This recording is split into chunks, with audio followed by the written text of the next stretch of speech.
Assalamualaikum warahmatullahi wabarakatuh. Jumpa lagi di pembahasan kali ini, yaitu koneksi antar materi, kesimpulan dan refleksi modul 1.1 oleh saya Yadi Haryo Sanjaya dari SDN Citambal, Kecamatan Karangjaya, Kabupaten Tasikmalaya, Provinsi Jawa Barat, calon guru penggerak angkatan 6 tahun 2022. Yang saya percaya tentang murid dan pembelajaran di kelas sebelum saya mempelajari modul 1.1, yaitu bahwa setiap siswa adalah anak yang harus dituntut, ditempa, dilatih, dan dipaksakan untuk dijadikan manusia yang memiliki karakter baik dengan mengibaratkan mereka seperti kertas kosong yang harus kita isi dengan sekehendak kita agar menjadi pribadi yang baik dan memiliki nilai hasil belajar sesuai dengan yang kita targetkan. Kemudian bahwa setiap pembelajaran adalah sebuah proses menuntut peserta didik dalam pemenuhan target hasil nilai akademik seorang guru. Yang ketiga, seringkali dalam setiap pembelajaran berpusat pada diri saya sebagai guru, yang mana peserta didik harus mengikuti apa yang dikatakan oleh saya sebagai guru. Keempat, keberhasilan pembelajaran terpaku pada hasil nilai evaluasi peserta didik. Kemudian yang berubah dari pemikiran atau perilaku saya setelah mempelajari modul ini, yaitu setelah saya mengikuti program CGP dan mempelajari modul 1.1, ada beberapa hal yang berubah pada diri saya.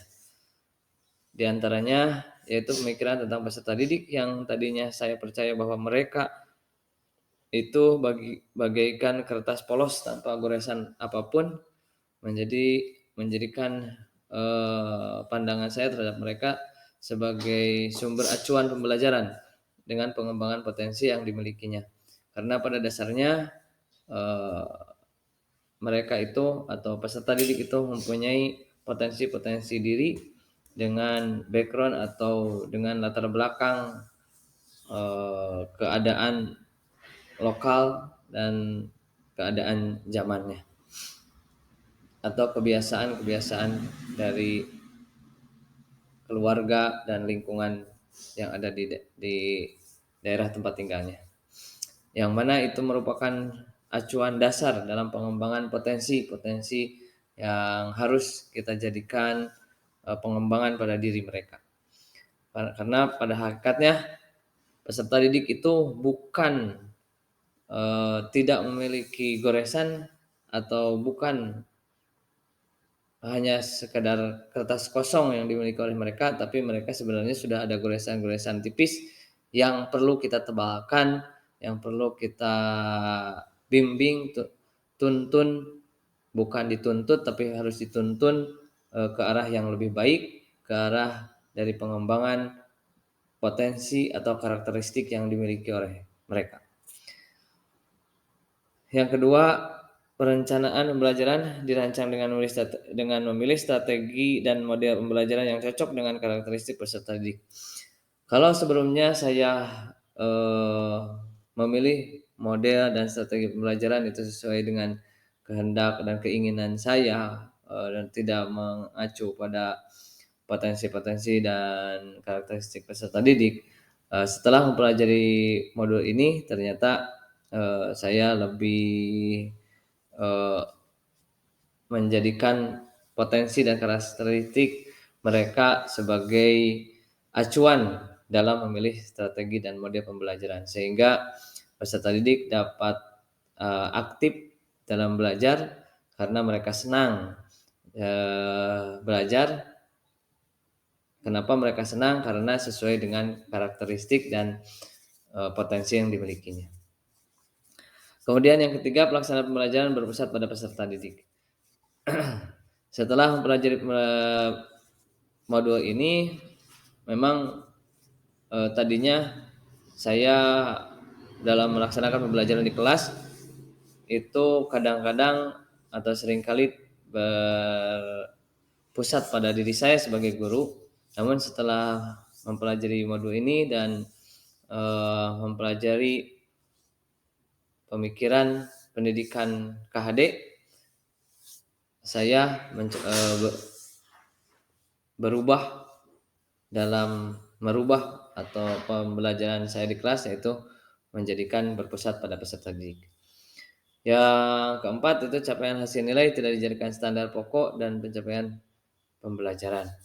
Yang mana dalam pembelajaran sekarang tadinya nilai-nilai siswa itu menjadikan target pencapaian keberhasilan belajar mereka, tapi setelah mempelajari modul ini, nilai itu tidak menjadikan target pokok atau standar pokok, tetapi perkembangan potensi dan karakteristik mereka lah yang menjadikan capaian pokok dalam pembelajaran di kelas. Selanjutnya yang dapat saya terapkan di kelas agar mencerminkan pemikiran KHD, yaitu diantaranya pelaksanaan pembelajaran bersat pada anak dengan tidak menjadikan nilai sebagai acuan keberhasilan, tapi perkembangan potensi anak sebagai acuan pertama. Ya, seperti tadi saya katakan bahwa setelah saya mempelajari modul dan mempelajari pemikiran pendidikan Ki Hajar Dewantara, yang mana memberikan pencerahan kepada saya bahwa pembelajaran di kelas itu seharusnya berpusat pada anak atau tidak berpusat kepada guru.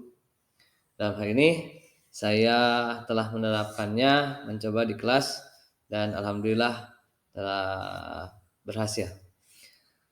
Yang kedua, membuat kesepakatan kelas.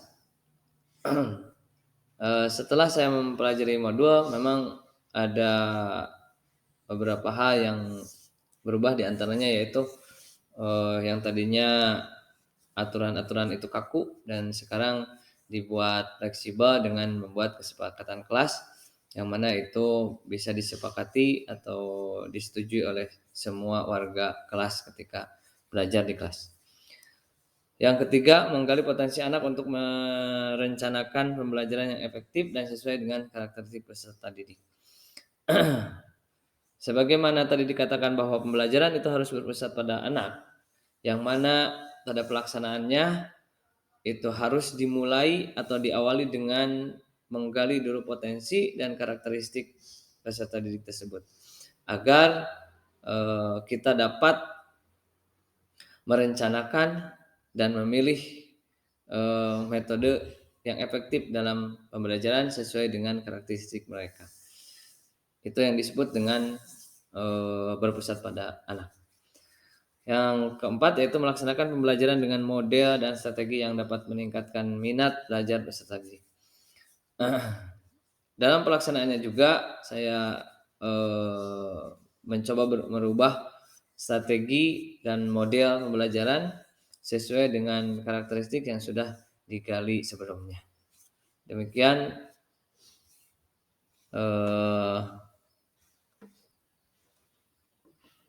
koneksi antar materi atau kesimpulan dari refleksi setelah saya mempelajari modul 1.1. Assalamualaikum warahmatullahi wabarakatuh.